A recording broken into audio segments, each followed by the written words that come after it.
వార్తలు సమర్పించిన వారు తాపేశ్వరం వారి new Bhaktanjaneya sweets and bakery, Eluru road, Saibaba స్తూపం దగ్గర, జంగారెడ్డిగూడెం.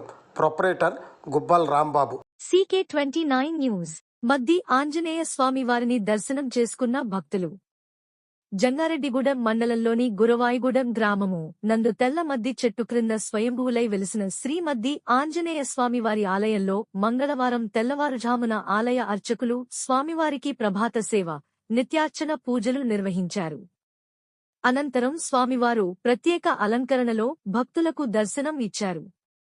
భక్తులు స్వామివారికి ప్రీతికరమైన తమలపాకులతో అష్టోత్తర పూజలు నిర్వహించారు. భక్తులు శ్రీస్వామివారి ఆలయము చుట్టూ 108 ప్రదక్షిణలు చేసి మొక్కులు చెల్లించుకున్నారు. ఆలయ అర్చకులచే అన్నప్రాసనలు, వాహన పూజలు చేయించుకున్నారు. ఏలూరు జిల్లా మిథునరావుపాలెంకు చెందిన శ్రీరామ భక్త భజన సమాజం వారిచే హనుమాన్ చాలీసా పారాయణం నిర్వహించారు. ఈ కార్యక్రమములో పలువురు భక్తులు పాల్గొన్నారు. మధ్యాహ్నం వరకు దేవస్థానమునకు వివిధ సేవల రూపేణ 91,591 రూపాయలు సమకూరినది. సుమారు 1,000 మంది భక్తులకు స్వామివారి నిత్యాన్నదాన సత్రం నందు అన్నప్రసాద వితరణ చేశారు. శ్రీస్వామివారి దర్శనమునకు విచ్చేసిన భక్తులకు ఎటువంటి అసౌకర్యము కలగకుండా పర్యవేక్షకులు జవ్వాది కృష్ణ, కురగంటి రంగారావు పర్యవేక్షణలో తగిన ఏర్పాట్లు గావించినట్లు ఆలయ కార్యనిర్వహణాధికారి ఆకుల కొండలరావు తెలిపారు. జై శ్రీరామ్, జై హనుమాన్.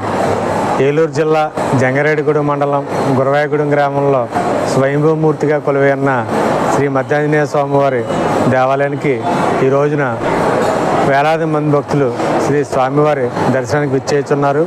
శ్రీ స్వామివారి ప్రీతికరమైన రోజు మంగళవారం, జయవారం కావడం వల్ల ఉదయం 4 గంటల నుండి మా దేవస్థానం అర్చక స్వాములు, స్థానాచార్యుల వారు శ్రీ స్వామివారికి వివిధ కైంకర్యాలు చేసి ఉదయం 6 గంటల నుండి భక్తులకు దర్శనం ఏర్పాటు చేసి ఉన్నారు.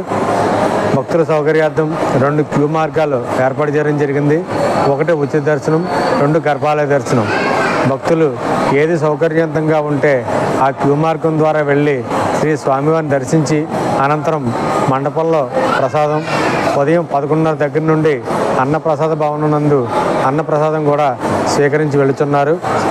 అదేవిధంగా దేవస్థానం ప్రాంగణంలో మొక్క మండపంలో వివిధ పూజా కార్యక్రమాలు కూడా మా దేవస్థానం అర్చక స్వాములు చేయుచున్నారు.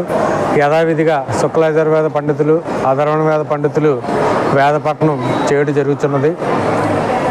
వివిధ ప్రాంతాల నుండి వచ్చిన భక్తులు ప్రాకార మండపంలో హనుమాన్ చాలీసా కూడా పారాయణలు జరుగుతున్నాయి. భక్తులు అందరూ కూడా వాహన పూజలు, వివిధ పూజా కార్యక్రమాలు చేయించుకుంటున్నారు. భక్తులు 50 మంది శ్రీ మద్దాంజనేయ స్వామివారిని దర్శించి అనంతరం మండపంలో ప్రసాదం, తదనంతరం అన్నప్రసాద భవనం నందు అన్నప్రసాదం కూడా స్వీకరించి శ్రీ స్వామివారి కృపకు పాత్రలు కావాల్సిందిగా కోరి ప్రార్థించున్నాం. జై శ్రీరామ్, జై హనుమాన్.